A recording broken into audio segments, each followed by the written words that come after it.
Stay in the room. Stay in the room. Hashtag convocation. What are you talking about, Bishop? Well, I'm going to tell you in a moment because, the balance of this week is really dedicated to us understanding from a devotional point of view. What does it mean? What does it mean for us to have a convocation? I really need you to get that, but I need you to get it from a devotional point of view, a personal point of view, not just a bishop said point of view. How does this personally impact me? How is this going to make a difference in my life? That's what we're talking about on this morning, and I hope you get it on this morning. I got a word for you. Stay in the room. Stay in the room. Don't leave. What does this mean? And I'm going to break this down here in a moment here. But just want to share this word with you on this morning. Greet some folk on this morning. Let my audience gather and, share that word. I'm so blessed and thankful to just be. If you look at here, I don't think you can see it, but a few years ago, we had a extension, if you will, of New Life, Edwardsville. Well, God's up to something. How about that? God is up to something. That's all I'll say for now. God is up to something. So let's greet the folk and then get into the word on this morning. Good morning, Nita. How are you on this morning? Gerald, how are you? Erica, how are you? Lifting that up, lifting that up. Exoneration, you already know. Good morning, Michael. How are you on this morning? And how are you? Brother Nesbitt, how are you? Chef Kevin is in the house. Just want to shout out now next week, I remember OG Convocation a while back. Let me story and I'll come back and greet some more folk here in a moment. I remember, like I said, I grew up in a whole culture of convocation. And the late Bishop G.E. Patterson came to my convocation, not mine, where I went to church. I was the denomination and everything. And I remember so well, what his classic convocation meal is fish sandwich. It is fried fish sandwich and whatever else. And after Bishop Patterson preached, and I was his armor bearer, I took him back to the hotel. This is in Goldsboro, North Carolina. Guess what he wanted? He wanted a fish sandwich. Wanted a fish sandwich from the kitchen in the headquarters building that the convocation will end. Well, here's the thing. Kevin, our chef, he's going to be having some meals after our worship services on next week. It's not going to be OG in that kind of way, but still, I want you to check it out. Check it out. All right. It's going to be a nominal cost, of course. He can't do it for free with his business, but nevertheless, just a shout out. Good morning, Anna. How are you on this morning? Anna, I need to see you at the convocation next week. Elder Jan, Laura, how are you? Deborah, how are you? Here we go. Anderson, how are you? It's your first, second, or third time joining us. Then let us know who you are, where you are, so we can shout you out. Good morning, Dan the man. How are you? Francine, how are you? Elder Mobley, how are you? Jewel, how are you? There you go. See, Nita, you're getting it. You're getting it. There you go. Right there. Share.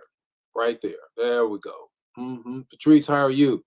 Share it. All right. Coach Dagny is in the house as well. Joel is in the house. You need to fly on up here, Joel, for the convocation. Thelma is in the house. Let me get a couple more, then we're going to get into it. Bernice, Verena is in the house. Jacqueline is here. Carolyn is here. Where's your sister? Cynthia is here as well. You know what? Got a word for you on this morning, and it's all about what does this mean with respect to the convocation in your life. That's what we're talking about on this morning. It's not about just having something. What does it mean to you personally? How does this benefit you, all of this that we're talking about doing? So let's get with it. Good morning and welcome to Morning Manna, where in 5 minutes or less, you're going to get an impartation with the text, the talk, and the takeaway. Join the Morning Manna fam every weekday morning at 8 o'clock Central Standard Time. Don't forget to put in the chat the revelation that you get and share the manna. Now, let's get ready to have some manna so you can make it through your day. Here we go. Here we go. And I think it's very important that you grab a hold of uh, what we're saying here. And that is, what does this mean? What does this mean to you personally? I want you to check this out as I share the manna with you on this morning. Those are the breakouts. But let's get to this personal thing, where you are. Here we go. Here's the text, Hebrews 10:24 through 25. The NIV translation, you've heard it so many times. Hear it again for the very first time. Hebrews 10:24 through 25. And let us consider how we may spur one another on toward love and good deeds by not giving up meeting together, but encouraging one another. And all the more as you see the day approaching, capital D, meaning the end times. Here's the context of the text, and I want you to grab a hold of this. The writer of Hebrews understood that faith is strengthened in community, not isolation.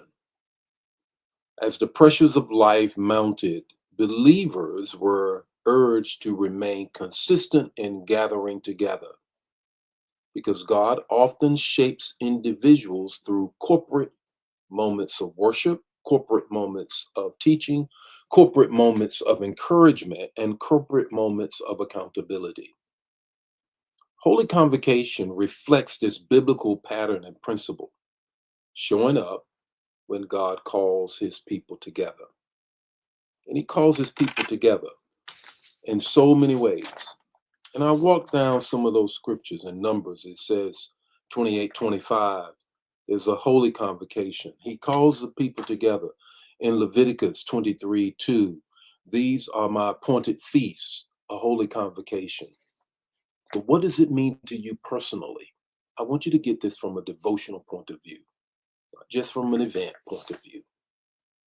Consistency creates capacity. Consistency creates capacity. Breakthrough is rarely built on one emotional moment. It is built through repeated acts of faithfulness. Every time you choose to show up, God is strengthening your character and preparing you for greater responsibility. It's a gathering of us coming together that we might be consistent in our capacity. Here's the second thing I want you to get. Convocation cultivates connection. Convocation cultivates connection. When we gather, we are reminded that we belong to something bigger than ourselves. Visions become clearer, faith becomes stronger, relationships become deeper, isolation weakens, and therefore the enemy's attempt to pull us back also weakens. Community that happens in this moment strengthens us and it cultivates our connection. Here's the third thing I want you to get. And I want you to notice these things that are right on the screen for you, how you grow personally, how you grow personally. You never know, if you will, when a message and a prayer and a conversation is going to redirect your future. That's commitment produces change. When commitment produces the change, what seems like just another gathering will become, not may, will become a time when your growth exponentially goes through the ceiling. Goes through the ceiling. That's what happens in those personal things, but not just that. There you have it. There is also some things that are happening in a general way. So what's your takeaway this morning with respect to convocation? Because it's not just about a gathering. It's not just about, oh, well, let's have this church time. It's about you growing personally. What's your takeaway? Don't see convocation as another event on the calendar. See it as a divine appointment for your growth. Don't see it as just another event on the calendar. See it as a divine appointment for your growth. And that's what it's going to be. The Lord be with you today. May his face shine upon you, give you peace. If this bless you, bless somebody else. Share it. And I'll see you tomorrow morning with more morning manna, or midweek morning prayer, and all things that grows you. Bye now.